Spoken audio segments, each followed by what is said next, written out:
Yung adlaw guys no, mao ni atong gipaabot na adlaw. Kay karon man good, moabot atong gi-order na crayfish fresh from Lupon. So ni mata day tag sayo sa buntag guys, mga alas 10 para mag-prepare na sa ato ang DIY pan setup. So namalit day may gahapon og aerator guys no, kay mao man ni magsilbing supply sa ilahag oxygen. So giset up nato, naka low speed ra day ni iyang settings, kay okay naman day kaayo iyang bula. So dire day sa kilid nagpundo ko og tubig para og naay mabuntis guys, ako ada yung mabalhin. Gipundo daan ba para mawa ang chlorine. Kani pong isa ka drum, ako ang gisudlan og tubig. Pundo para og mag-ilis dire na lang kumukuha. Ana ra gyud na guys. Nya kailangan day nilag taguan no. Nya sa mga nakita nako, nun ani day lang ginabutang kaning PVC ba. So akong buhaton na ni, ako aning pikas-pikason para naay balay ako crayfish ug di madagit sa langgam o kabalo na ka daghan ra bag mga iring diri ang dapita. May nalang gani naapaday may ingon ani sa likod no.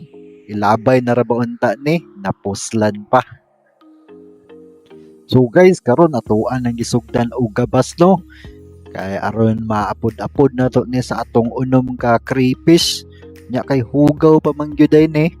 Atuan na ning dalog CR kay atuan ning limpyuhan guys.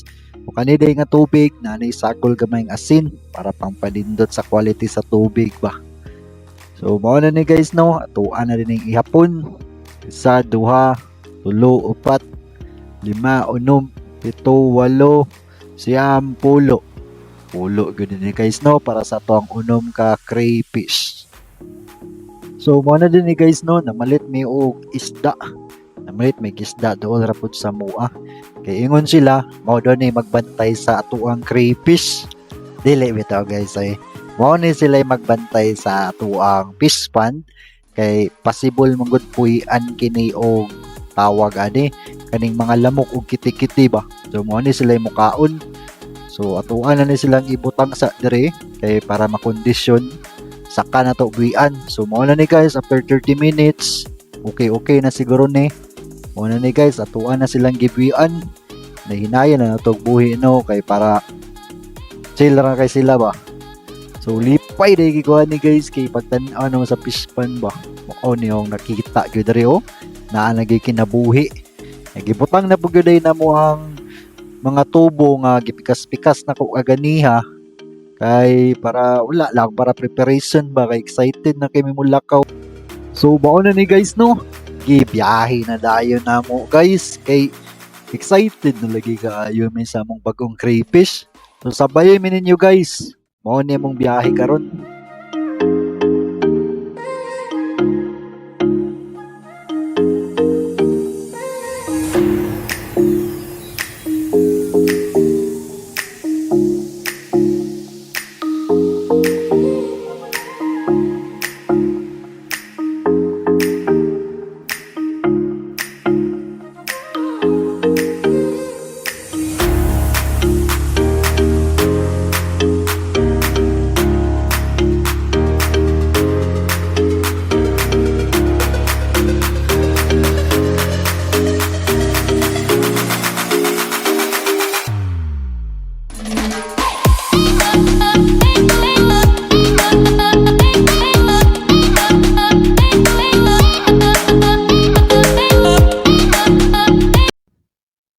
So mo na din ni guys no, naabot na gyud day may guys. Tan-awa ninyo ang crayfish.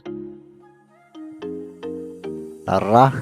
So gisilip na namo guys no. Gitudloan day ko ni Madam unsaon pag-identify sa lalaki ug sa babae. Tudlo niya, amaze kayo ko guys kay awa ra gud nilang color oh, nay blue, na ay lain nga color ba, nay blue, nay brown, na ay light blue. Excited na kay kung ay uli ni sila guys.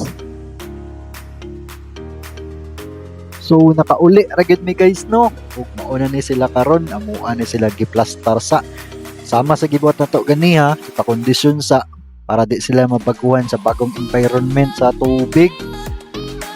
So after mga 30 minutes guys, ready to release na no. So ginahinaya na nato sila buhi guys.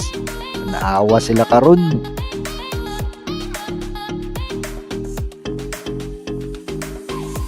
O pagkataod-taod guys, nalingaw ra gyud sila lakaw-lakaw. Lipay kaayo sila kay naa sila kauban nga mga isda. So among gipalit day guys no. Duha ka duha ka trio day ni sila, duha ka trio. So duha ka lalaki, upat ka babae. Hope nga managhan ni sila, so pasagdan sa nato. So nibalik mi guys after 1 hour. Una ning sitwasyon nila ron. Among gibutang gamayng page para nasalay kaon-kaonon ba. So mao ra ni guys no, daghan kayong salamat ug see you soon.